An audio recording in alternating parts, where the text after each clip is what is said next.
Anthony Edwards might be the best scorer in the league today.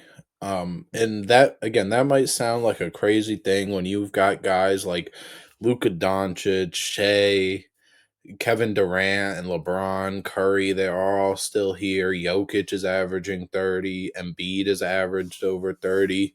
Other guys like, Tatum has averaged over 30. And Anthony Edwards has never averaged over 30 in a season before, but this season he's averaging 27.5 points a game on 45% from the field and 40% from three this year.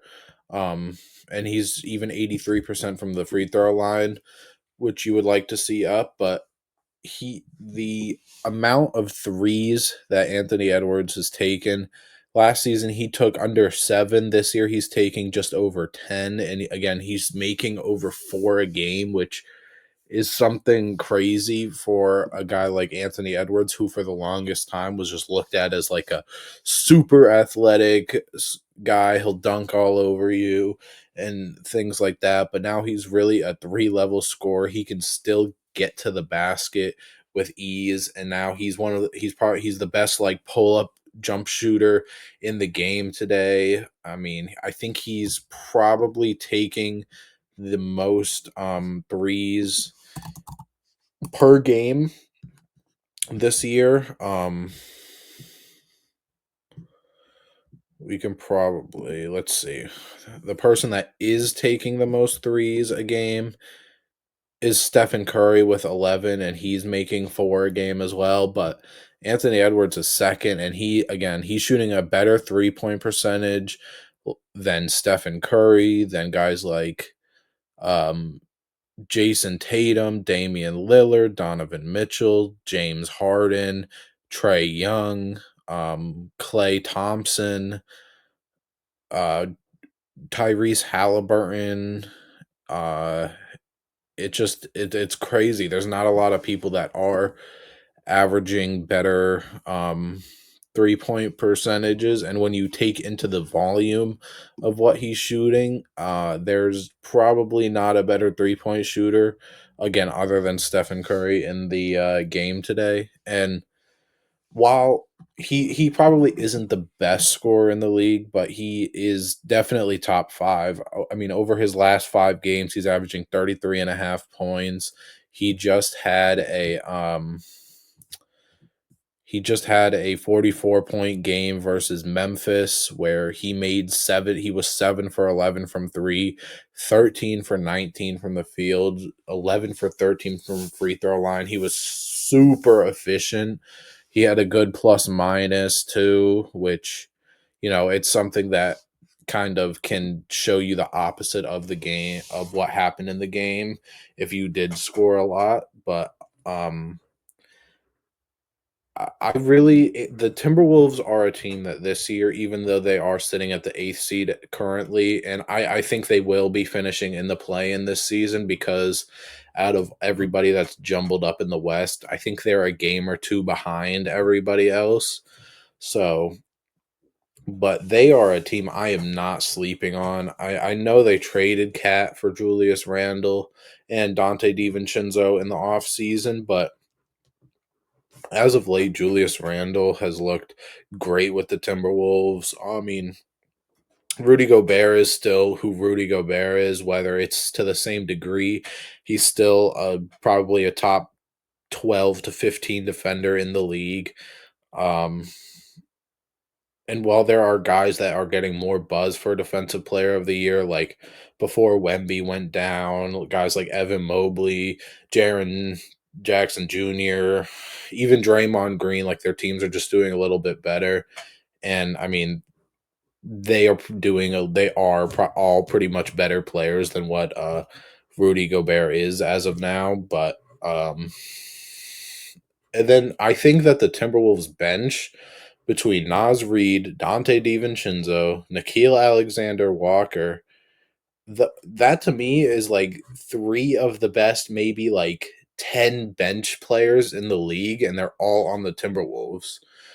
they have so much lineup flexibility between having a guy like Ant, between like Jaden McDaniels, even Julius Randle is he's pretty much a point forward because he's a pretty good playmaker. He's a good defender for what he is for his size too. And then I mean Nikhil Alexander Walker is a good defender. Dante DiVincenzo, while he's not having the best season like he did last year for the Knicks, he's still a super impactful player. Naz Reid is still probably a top to five bench player in the league. As of why I don't think he's winning six man of the year again this year, but he's still one of the most impactful players you have, especially when your starting center is a guy like Rudy Gobert, and Naz Reid is like the complete opposite to where like Naz Reid can handle the ball, he can shoot, he can dribble and do stuff with the ball, while Rudy Gobert is kind of just a paint and lob threat. But I think Anthony Edwards is 100%. If I had to put money on it, I would say if Anthony Edwards is in Minnesota for a long time and he's not a guy that asks out in a year or two, or he doesn't get mysteriously traded like Luka Doncic did, I am comfortable with saying that Anthony Edwards will lead the Timberwolves to a ring at some point in his career. Just because I think what Anthony Edwards just needs to take a bigger jump, I think, in playmaking and decision making. And I think Anthony Edwards will be a top seven player in the league. I think he's already top 10 to top 12 in the league. He's the best shooting guard in the game. Say what you want. Devin Booker hasn't had his best season. Donovan Mitchell and the Cavs are doing amazing things over there, but I still think Anthony Edwards is the better player. And we've seen Anthony Edwards, he's had his moments like super early on this year. He talked about I just want to score. I don't want to get double teamed every play. And then he showed some maturity saying, okay, I watched Luka Doncic, who was one of the most double team players in the league last year. um, how does he handle getting double teamed and finding the extra pass?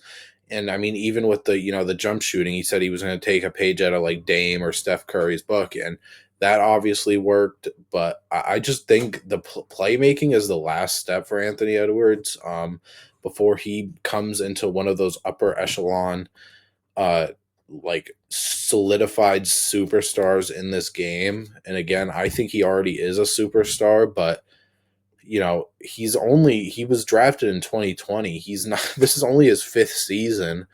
And I mean, he led the Timberwolves to the conference finals last year. Um And then even with the team this year, like they were good. Again, they're going to be in the play-in, but I would not. I would be so upset if I had to face the Timberwolves in the first round when they make it out of the play-in, because they were just the best defense in the league last year. But again, back to what I'm saying about Anthony Edwards. I mean, he's obviously a great defender. He loves taking on the lead assignment of let me guard their best player. And again, just the last thing is a playmaking jump. And I think really if he does take the playmaking jump, he's going to be just like Jason Tatum, in my opinion. Jason Tatum, in his first finals appearance in 2022, the Warriors just double teamed him and made Jason Tatum do all the decision making, and it ended up working. And I think that's what's next for Anthony Edwards is once he 100% develops that I can play make every single time, and I am a plus playmaker than what I was. Because I mean, when I was watching Tatum when he was a rookie and young, I never saw Tatum being one of the best passers for his position, being a power forward, small forward. Now, granted, a guard position, you're supposed to do a little bit more playmaking than the other positions, but Anthony Edwards isn't like a Luca or a Shea who are like point guards. That's how they came up through the league. Anthony Edwards was always like a wing whether it was when he was at Georgia or, even through his young years, he was just a super explosive wing. And I'm telling you, once he gets comfortable playmaking, he's going to be in that same area of player of as Jason Tatum, and just guys like that who are, they're not necessarily, I wouldn't say Tatum and Edwards are necessarily like these super young players. Now they're younger than a lot of the stars in the NBA currently, but that I think that's when you take the next, jump to superstardom because again, I'm going to keep referencing Tatum. Tatum is really the Celtics point guard because sure we have Drew Holiday, we have Derek White, we have Peyton Pritchard, but Jason Tatum is the one that's doing a lot of the ball handling and setting people up. And granted, the Celtics has more offensive pieces than what the Timberwolves have, but once Anthony Edwards does that, I mean, you know what I'm saying? It's like it just I think it just solidifies him as a top, 7 to 8 player in this league, and there's not much more that Anthony Edwards has to do in my eyes. I don't think he will ever win an MVP because I think he's going to be in the same boat as guys like um, Donovan Mitchell, Tatum. That like sure they're great scorers for who they are. They can get rebounds, they can get assists, but they're never going to have the like the best stats in the league unless they win a scoring title or something. So I don't think Anthony Edwards will ever win an MVP, but I would definitely put money on it that he gets the Timberwolves a ring at least some point in his career. So